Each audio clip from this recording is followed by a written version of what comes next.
Online money gaming, जिसमें अभी लंबे टाइम से देखा गया है कि किस तरह से समाज में एक बहुत बड़ा हानिकारक प्रभाव है। ऑनलाइन मनी गेमिंग के कारण मध्यम वर्गीय परिवारों का पूरा जिंदगी की बचत चली जाती है। कई ऐसे इंस्टेंसेस है जिसमें बच्चों ने सुसाइड कर लिया।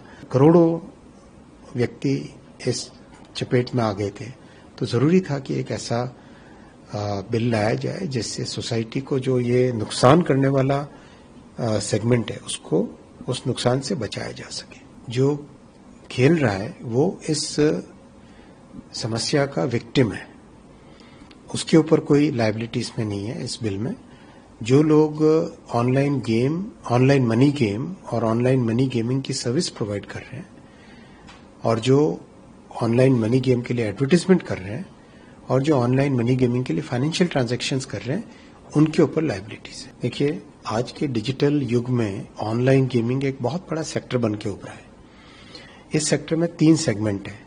पहला सेगमेंट है ई स्पोर्ट्स, जिसमें टीम की तरह खेलते हैं लोग, एक कोऑर्डिनेशन होता है, एक स्ट्रैटेजी आती है और दुनिया में आज ओलंपिक्स में, एशियाड में भी इसकी चर्चा हो रही है।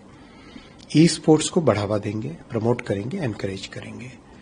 दूसरा सेगमेंट है ऑनलाइन सोशल गेमिंग, ऐसे गेम्स जिसमें व्यक्ति एक तरीके से पैसा लगा के उसको और उसके बदले में पैसा मिलेगा उस भावना से नहीं खेलता है, दिमाग के लिए, एंटरटेनमेंट के लिए, एजुकेशन के लिए खेलता है, तो वो ऑनलाइन सोशल गेमिंग को प्रमोट करेंगे हम इस बिल में। जो तीसरा सेगमेंट है ऑनलाइन मनी गेमिंग, जिसमें अभी लंबे टाइम से देखा गया है कि किस तरह से समाज में एक बहुत बड़ा हानिकारक प्रभाव है। उसको ध्यान में रखते हुए तीसरे सेगमेंट को, मतलब 3 में से 2 सेगमेंट को प्रमोट करेंगे, 1 सेगमेंट को डिस्करेज करेंगे। तो इस भावना के साथ इस बिल को लाया गया है।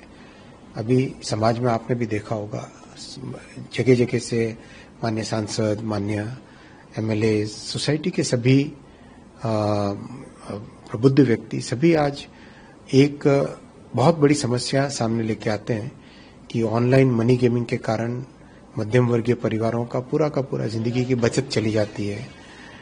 कई ऐसे इंस्टेंसेस है जिसमें बच्चों ने सुसाइड कर लिया। कई ऐसे इंस्टेंसेस, अभी हाल ही में एक रिपोर्ट आई थी टाइम्स ऑफ इंडिया में, कर्नाटक में 32 सुसाइड 31 महीने में, ये रिपोर्ट अभी हाल ही में आई थी।